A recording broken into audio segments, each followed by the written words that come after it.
Okay, let's do this shit. Alright.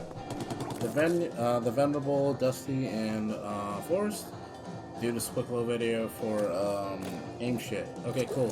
First things first. I believe Squid School and That SRB2 dude both have videos about aiming and motion controls.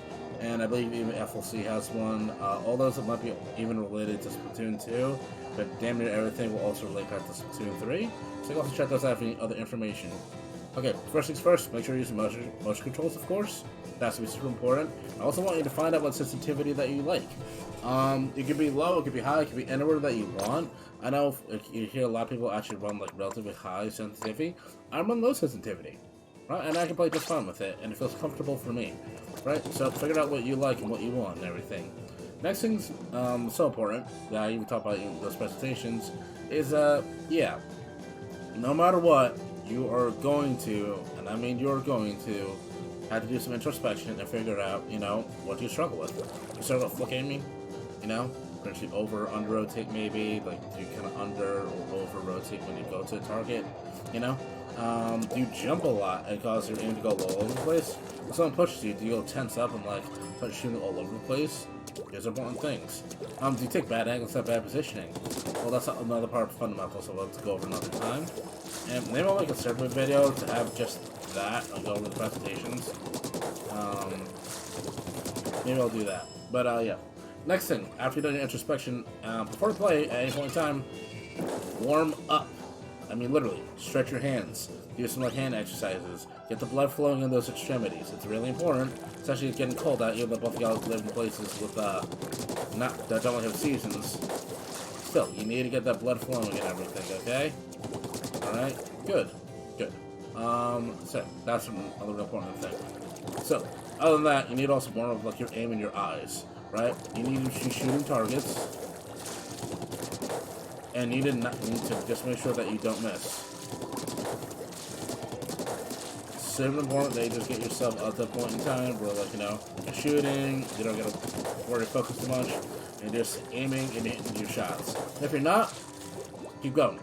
Eventually, you'll get comfortable enough and that, like, you'll start to kind of, like, you know, get in the groove, be able to hit everything that you see. That's the start, right? That'll just get you warmed up and everything. Okay? That's the most important thing. Just get warmed up. Warming up is good. Alright, it doesn't take that long. For me, it should take like 2 or 3 minutes just to do it. It can be max at like 5, but you don't need to go really long with the 5. I know, like, for me, I play rap and all that. I make sure, like, you know, take time to, like, you know, hit my targets. I also try to throw in some, squid rolls and close range racks.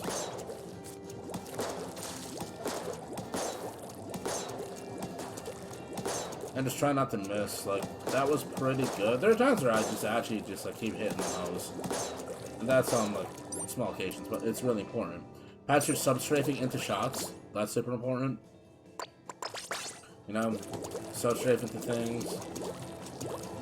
Practicing movement, because movement, it could be another reason why you actually lose gunfights. You might not be moving enough. While you're swimming through ink and everything, one thing to actually get used to, a big habit would be, do not miss your first shot out the ink. One way to practice this is go out the ink and hit it once. And just get used to doing that. If you don't miss that first shot, that's gonna help out a lot in lighter games. Right? Because then you'll get used to just like hitting things and used to timing, so that when you go out of ink, they'll immediately get the kill. That's fantastic. Right? That's a habit you can start picking up and everything. Start looking for that X. Look for it in your play while you're walking around. Right? Look for that X. It'll tell you ink. Even while you're like, even while they're going all over the place and they're moving, you still actually be able to just track them. Right? You should be able to just track them. That's actually something you can also work on. It's easier in Splatoon 2, by the way. With those 3 targets that are to the right to left and all that. Yeah, pressing targeting. We'll be able to actually hit shots from a lot of different angles, right? Like fall off. Come on. Where's the fall off range of this thing? Woohoo! There it is. Yeah, learn the fall for all your weapons so that let you know, oh yeah, I can still hit this. You get a crucial kill above a wall or some shit. super important. You should also be able to squid roll the shots. Right, practice that. Let's see. Any sub combos, you're able to do that. You know, you also get increased height if you go squid roll. And before you squid roll, you hit your shooting button early. You know, squid roll. And you should be able to actually like go one way, squid roll jump. And with that, it gives you a good amount of momentum, and you should be able to hit all your shots. So you learn actually how to aim that. Be able to actually, like, you know, keep your target and keep shooting and do it. Also, you have to do regular jumps. See? Even as the character's like moving, I do like okay job of this. Even as the characters are moving, I'm still keeping that pressure on the target. Yeah. Let's see what else I write down. You have to play some solo, but you need to be put in high pressure situations. High pressure situations will cause you to actually not react and hopefully get that kill. Super important. You got to train mechanics somehow, and it's not just a trial by fire. And you need to be actually really anal about it, and be really analytical. Be like, hey, what I did here that caused me to die wasn't my positioning. A lot of times it was positioning and just lack of awareness of what's going on around you. Really, just the enemy team's position after they kill something. That's really going to be the biggest thing that probably will cause you to get killed. Or honestly, just not keeping track of specials. Yeah. Let's see. Some standard things though, and shooters to actually learn and like get better at is flick aiming. So you should be able to flick onto a target and not be over under, like rotating. I'm doing like okay. I want you to always try to move in a straight line. I'm bad at it, but like it's a good habit. You should also kill things. You should also kill things like while you're falling. While you're falling is really important. While jumping, of course. Even though I hate to say it, sometimes you are going to have to jump and shoot, so get used to it. A squid roll. Right, like that. Or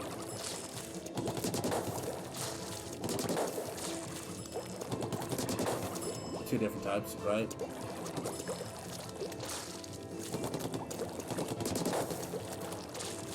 Alright, I just gotta get used to it. Oh, from main and sub-shaping.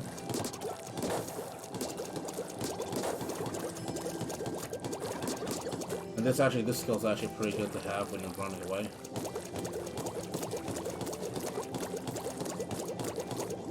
That's one way you can get out of, well, it's not the best way, but like, yeah, it's one way you can actually get out of certain danger. You can also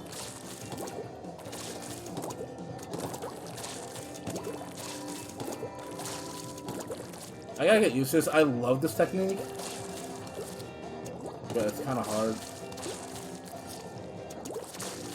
It's a little more challenging, but this could actually get out of a lot of danger. But I'm gonna do that. I gotta master this at some point. And also just learn to fall off, as I said. I think like this range. Yeah, I'm learning already. See? Practice makes perfect. Well, proper practice makes perfect. Alright? Thoughtful and proper practice. Tip. Do some of those things. Probably most important is actually going to be like looking for the X and getting your right sensitivity. How do I get over my perfect sensitivity? Pretty simply, you're just going to be looking for, whenever you lose a gunfight, like pretty often, and start trying to notice his habits and everything. Why did you lose it? Was it because your aim was too slow? If that was the case, then you adjust.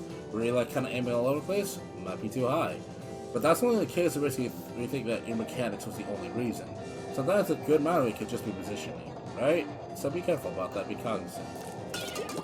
Let's see. I think that's basically everything. And we'll see how this format goes. I'm gonna upload to YouTube momentarily.